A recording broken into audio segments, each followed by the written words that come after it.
Hello everyone. तो आज हम एक ज्योमेट्री की काफ़ी अच्छी प्रॉब्लम देखेंगे। तो देखते हैं क्या बोल रही है problem. In the diagram given below quadrilateral P Q R S is divided into 6 smaller triangles.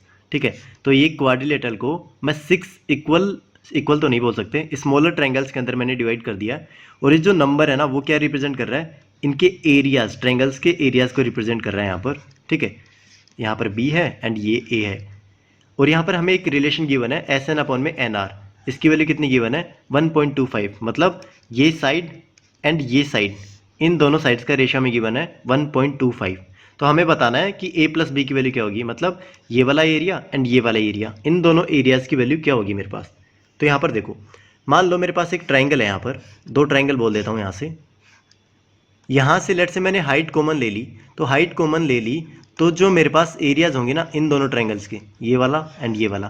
पहले बात, एरिया क्या होता है, half into base into height होता है। ठीक है, अगर मेरे पास हाइट सेम है तो जो एरिया होगा ना वो किसके प्रोपोर्शनल होगा, वो होगा जो नीचे वाली साइड होगी ना बेस, उसके प्रोपोर्शनल होगा। तो यहाँ पर सेम मैं देखो एक ये दो ट्राइंगल लेता हूँ।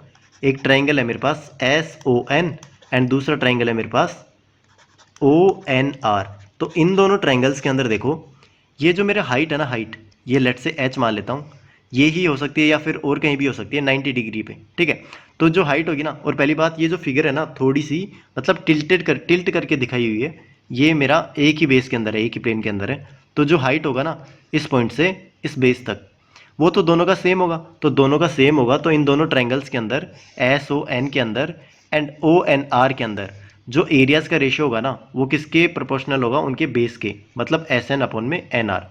तो मैं इससे क्या लिख सकता हूँ, area of triangle S O N upon में area of triangle O N R, ये किसके इक्वल होगा, इनके बेस, मतलब एस एन अपॉन में एन आर। और इस S N upon N R की वैल्यू हमें गिवन है कितनी, 1.25।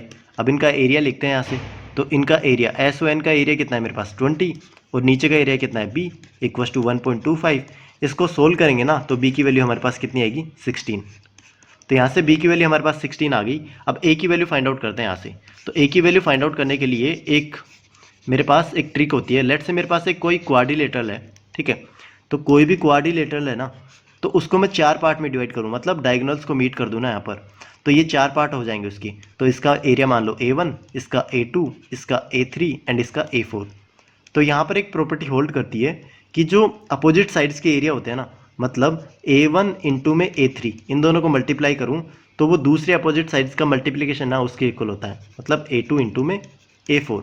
तो ये ही प्रॉपर्टी हमें यहाँ पर अप्लाई करनी है। तो A1 मेरे पास कितना है, तो लेट से मैं ये वाला ट्राइंगल एंड ये वाला ट्राइंगल, ये दोनों ट्राइंगल लेता हूँ। तो 30 इंटू में A, 30 इंटू में A किसके इक्वल होगा, A2 मेरे पास कितना है, ये 10 प्लस 20 कितना हुआ 30 इंटू में A4 कितना है मेरे पास, ये हुआ B की वैल्यू हमने 16 निकाल ली थी, तो 20 प्लस 16 36।